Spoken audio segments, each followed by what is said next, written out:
Mapagpalang tanghali po sa inyong lahat mga sir, mga madam. Ako po'y nagbabalik ang inyong lingkod, Agent Joel, dito po sa bayan ng Anao, Tarlac ulit.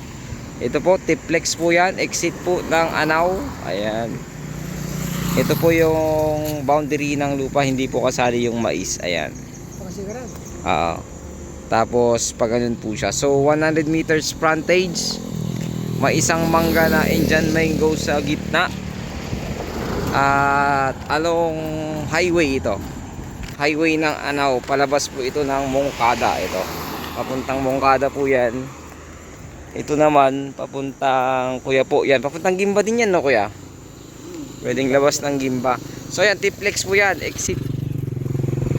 So pagka ano mo, yan po yung Anao exit. Ito naman title po ito at pangalan ng seller to, no? Pangalan po ng seller. Kaya wala pong magiging problema. So sa capital gain tax, sagot naman po ng seller po natin. Ang per square meter nga lang nito ay 1,200 per square meter. Negotiable po. Tanungin natin si seller. Sabi naman niya mag-usap daw po. Wala siyang sinabing negotiable. Pero tingnan daw kung may buyer na daw po at makipag-negotiate sa ating seller. So hanggang dun po yung frontage nito, napakaluwang. So dito sa lugar na ito wala pang masyadong establishment, puro bahay pa lang. Pero malapit lang sa town proper po ito, mga 1 kilometro lang mahigit. Sabihin na natin 2 kilometers from town proper. Kasi from the Tiplex 500 meter lang, nasa Tiplex ka na ng Anao exit, Anao Tarlac exit. So napakalapit lamang po sa gusto po ng ganitong lupa. Pwede po ito sa inyo na naghahanap ng maluwang na residential farm lot. Pwede rin gawing itong farm lot. Diretso po yon papunta sa ano, hanggang doon sa may ito pre, doon pa. So hanggang dito daw yung sa may poste niya na malaki, hanggang yung boundary niya. Tignan lang natin kung eksakto para po makita po ninyo. So kung lalampas siya, nasa 100 meters siya mahigit So dideclare lang natin na 100 meters frontage. Ayan. Hanggang sa may tulay pa ay lahat ng ano, nararo. So sobra 100 meters. Sobrang 100 meters. Sobrang 100 meters kasi hanggang doon. Sabihin lang nating more or less 150. More or less 150 meters frontage po ito. Para safe 120, ganoon na lang, no. Pero 130 abot ba 130 meters frontage. Meron siyang ano, no, meron siyang deep well.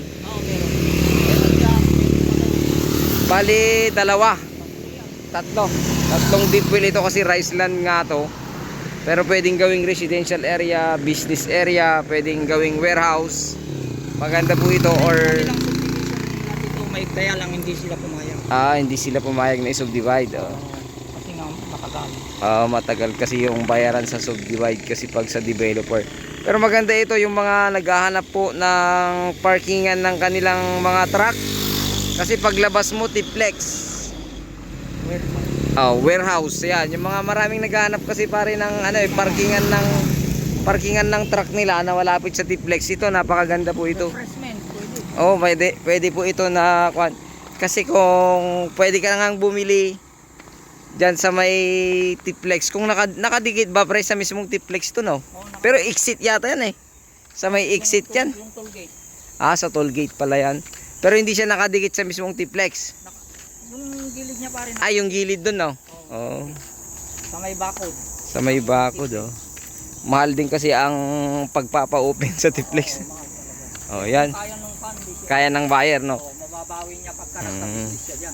So ayun, ulitin ko, ito ay bayan ng Anao Tarlac at titled seller name. Isang title lang to pre. Hindi ko alam pa rin kung i-check. Pero nakapangalan po sa ating seller. Check po namin kung dalawa o isa lang title lang. Possible po kasi isa lang po ito. Kasi iisa naman po yung seller po natin. Pero i-check din po namin agad-agad para po makita po namin. So ayun, muli ito ay 1,200 per square meter. Sagot nila capital gain tax at 130 meters more or less frontage, 500 meter from T-Flex exit ng Anao. From town proper nasa 2 kilometers, no pre? Wala pa, no? Wala pa. So 2 kilometers below. Napakalapit lamang. So ayun, sana magustuhan nyo po ito dito sa bayan ng Anao, Tarlac. Napakagandang property. Marami kang pwedeng gawin dito kasi napakahaba ng frontage. At nakadikit po siya dyan. Pag doon, nakadikit mismo sa T-Flex na dinadaan na talaga. Sa exit naman, nandun kasi exit yun nakadikit din siya sa exit. So ayun, sana magustuhan nyo po ito. Ito pang yung lingkod, Agent Joel. God bless you all.